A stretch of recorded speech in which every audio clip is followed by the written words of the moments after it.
Le contrôle de l'esprit, vous y croyez? Vous allez changer d'avis. Vous voyez cet âne? Sœur Sem. Il aboie. Et on pense tous la même chose. Il est contrôlé, manipulé. C'est l'erreur.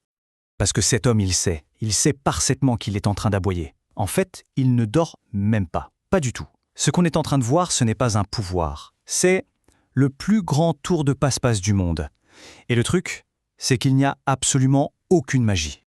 Acte 1. Le tri. Oubliez tout ce que vous croyez savoir. Le vrai spectacle ne commence pas sur scène. Non, il commence bien avant, dans la salle. C'est un jeu de sélection. L'hypnotiseur lance un premier test, tout simple, à toute la salle. Collez vos mains. Il demande à tout le monde d'imaginer une colle surpuissante. Maintenant, essayez de les séparer. Impossible. C'est le premier filtre. Et là, c'est fascinant, parce que ce qu'il teste, ce n'est pas du tout la faiblesse d'esprit. Au contraire, il ne cherche pas des moutons, il cherche des joueurs, des gens avec de l'imagination, les bons clients, comme on dit. Et en même temps, il élimine les autres, les analystes, ceux qui résistent, bref, ceux qui risquent de gâcher le spectacle. Le résultat est sans appel. Regardez.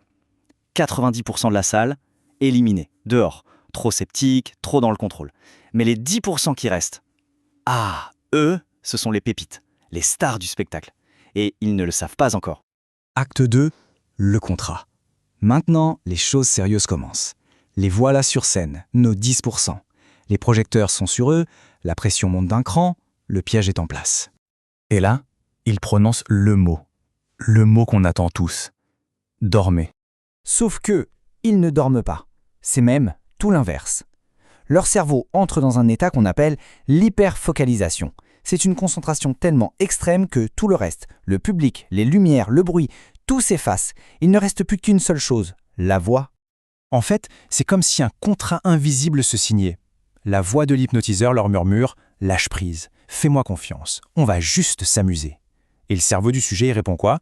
Il répond « Ok, je joue. Après tout, ce n'est plus moi le responsable ». Acte 3, le jeu. Et c'est là que le vrai spectacle commence. Comment ça marche, concrètement? Quand la voix dit « vous avez froid », la température de la pièce ne change pas d'1 degré, non. La voix donne juste une suggestion, une image. Et le cerveau du sujet, qui est totalement partant pour jouer, il fait quoi? Il va chercher dans sa propre mémoire la sensation du froid. Et hop, il déclenche lui-même les frissons. C'est son propre corps qui réagit à sa propre mémoire. Et c'est là le vrai secret. L'homme qui aboie, il sait qu'il n'est pas un chien. Évidemment qu'il le sait, mais il a la permission sociale devant des centaines de personnes de faire quelque chose de complètement fou. C'est une libération totale. Plus de barrières, plus de honte. Alors, on en arrive à la question fatidique. Est-ce que tout ça, c'est du pipeau, juste du théâtre bien rodé?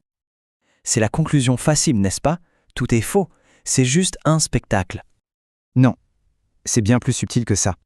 En fait, la première chose à comprendre, c'est que l'hypnotiseur, il n'a aucun pouvoir. Zéro, nada, ce n'est pas un sorcier. Le vrai, l'unique pouvoir dans cette histoire, c'est le sujet. C'est son cerveau. C'est sa volonté de jouer, son imagination, son désir de lâcher prise. Ce n'est pas du contrôle mental, c'est une collaboration. Un duo où le sujet est la star qui s'ignore. Bon, l'hypnose de spectacle, c'est amusant. C'est un jeu, c'est inoffensif, mais maintenant, imaginez une seconde. Imaginez qu'on utilise exactement les mêmes mécanismes, les mêmes leviers psychologiques, mais plus sur scène. Imaginez ces techniques utilisées contre nous, tous les jours, en politique pour nous vendre un candidat, dans la pub pour nous vendre un produit, quand le but n'est plus de nous faire rire, mais de nous faire agir. Parce que cette hypnose-là, celle qu'on ne voit pas, l'hypnose conversationnelle, ce n'est plus un jeu, c'est une arme.